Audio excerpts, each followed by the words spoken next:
Zelda Tears of the Kingdom developers say the game has traditional dungeons. And James got a little insider information from some journalists this morning, which was pretty Hmm. cool. James, tell us a little bit about what Video Game Chronicle says about the dungeons. Video Game Chronicle says the game's predecessor, Breath of the Wild, didn't have dungeons in the same way previous Zelda games did. We all know this. They had the giant mechanical beasts called divine beasts, and you would find their main control unit to regain control of them. And oftentimes that included a boss fight at the end of it, in which you fought a version of Ganon, and you had to do a bunch of puzzles that are in similar dungeon fashion, Yeah. but not quite a dungeon. In the latest installment of Nintendo's Ask the Development feature, the game's development team was asked if Tears of the Kingdom would have more conventional dungeons. Quote, "We haven't talked about the dungeons yet," replied the game's director, Hidemaru Fujibayashi. "They've changed from the previous game. For example, there's a dungeon that connects directly from Hyrule's surface. If you dive from the sky straight into the dungeon, you'll trigger an event. We think this will be a new experience that wasn't possible in the previous game." Technical director Takahiro Doda added, "We've made dungeons unique to their respective environments, so we think you'll be able to enjoy a wide variety of regional characteristics."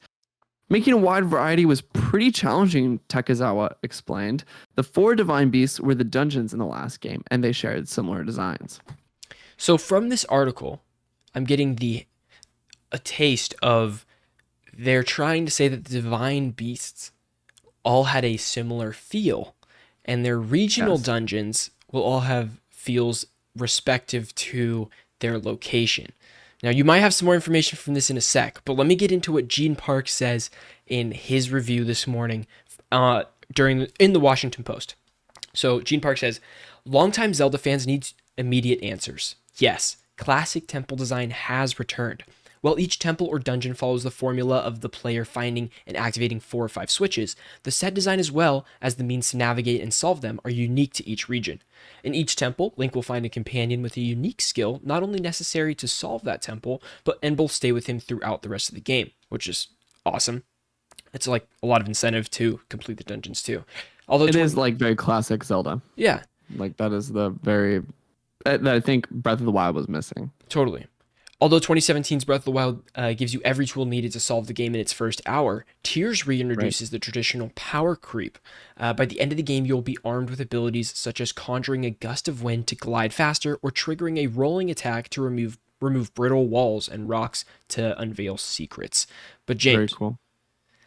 Gene Park, the author of that article we just read from, and one of our favorite game journalists, what a guy, did a little What a guy. Twitter space this morning talking about his Tears He of the did. Kingdom review, and you hopped in. Tell me about it. I hopped in. It was in the Twitter space, and I said, you know what? I had some questions because I read Ash Parrish's, that's her name, Ash Parrish's review from The Verge, and it had a little bit of skepticism behind it. We'll talk about that later on the show, but I wanted him to address a few points. And full disclosure, I didn't read his entire article. I just kind of skimmed it before that. And so the questionnaire was about his review, and I kind of just asked a question to Sure. ask a question and want his take Yeah. on that without maybe him addressing it in the and he did say he addressed this in his review, so go read the full review about like what I'm going to talk about, because he's going to put that in a little more context and maybe flesh out some things he didn't in our conversation.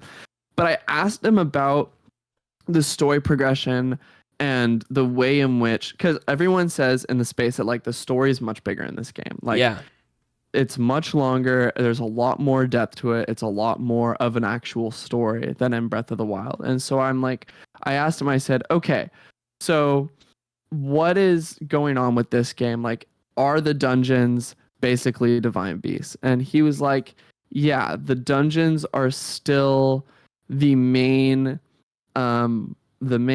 unit that carries out the story, right? Sure. So you go to and this is how it works. It's kind of different than divine.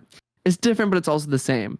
And he said this is like the biggest downside of the game is like they do kind of, it feels a little bit of the same in terms of how they progress the story. And so you go to this new same thing as in Breath of the Wild. Like you can go, there's a recommended first one to go to, but you can technically complete them in any order, and you can even skip, go straight to the boss. Yeah.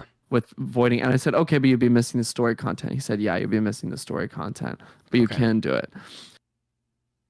So he said you would go to a region, learn about that region, do quests in that region, and then do like the dungeon at some point in that process. So it's very similar to the Divine Beast. So substantively. Then the article from Video Games Chronicle, which is from, you know, the interview with the director, that makes it's a little misleading to me, because when I read that, I'm thinking, okay, the dungeons might not be like waypoint activities, like they might just be around and you have to find a way to get to them. Well, they might be. Sure, I just don't know. It might be like the regions are like the points, and you have to travel to the region. Because the thing about the Divine Beasts is they're very apparent from like the start of the game. Yeah, you're like, you know where they're at. They all have these giant ass lasers like pointing at Hyrule, or they don't. Right? No, they don't have the lasers. You have to defeat it. Right? They don't do the lasers. Then the laser. Right? And so maybe it's like you just have to go to the regions and like see what's going on. I heard like that's actually a big thing that he talks about, is it's sequential. So people like talk about how the region has developed since the prior game. It's the same Hyrule, so there's like updates to these things. Like someone was talking, like Blessing Adeoye and the Kind of Funny Games task was talking about like, oh, have you gone to Terrytown yet? Because like, you know, Terrytown you built in the first game. Yeah. Presumably. And so like apparently things have happened in Terrytown since the first game. And I've heard like the side content is like those like stories and the characters have a lot more meat on them.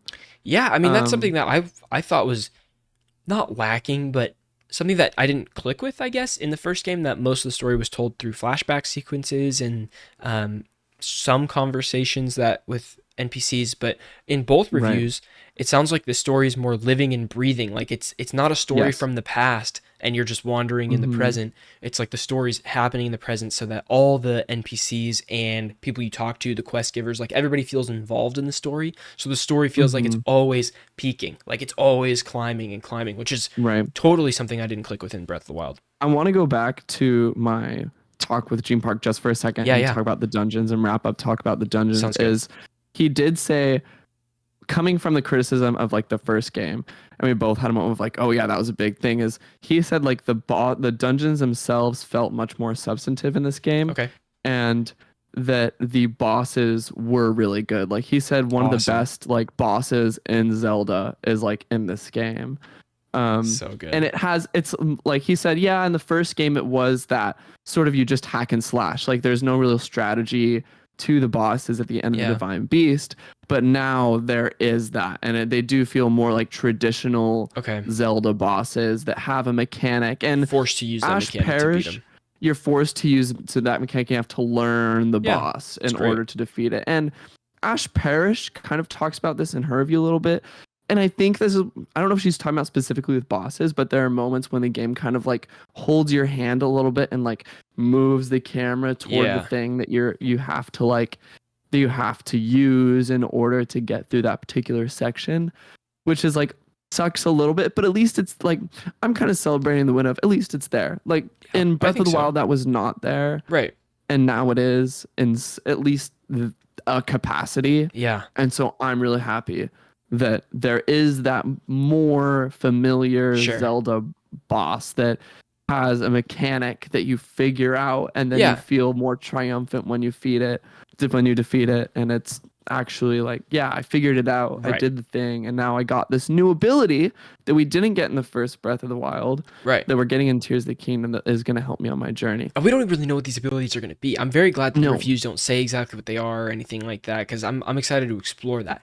I think one thing that I'm very curious about through this is, I think I get excited about the design of the dungeons and stuff like that. Whereas in Breath of the Wild, I knew what it was going to look like. It was just going to be you were going to play it differently. Like, you know, the one in the sky, you have to like you have to rotate the wings around and get that to the right placement angle, from inside, because you can't really see trunk, it. Or like the trunk on the elephant. And it's kind of the same mechanic for everyone. You're kind of just moving something and dealing with different orientations. And so I want to see it. I can't wait to see what the evolution of that will be, because I'm sure, yes, it'll have elements of that. They weren't bad dungeons by any means. Like they were really good dungeons. It's just the part that was missing was the I think surprise they of were what it's bad going to look dungeons. like. I don't think they were Okay. that good. Yeah. You It'll know? tomorrow we will see, because this game is And I really intense. also, while we're talking about dungeons and those experiences, Yeah. Gene Park also said like there's a ton of shrines. Yeah, And 200 or like something like that, 150. like he said, I maybe went to 50 of them in his time. He put about 70 hours, Crazy. I think. And he said like there wasn't a single dud, like maybe one, Okay. but they were all really interesting to play. That's insane. The shrines are some of the most fun part of Breath of the Wild. Hyrule's also so like much bigger. Blessing out Yo-Yo was talking about like 2 times the size. 2 times the size of what you'd expect. That's crazy, because Hyrule's already huge and already has a lot of regions, and I can't even imagine what that's going to look like for this.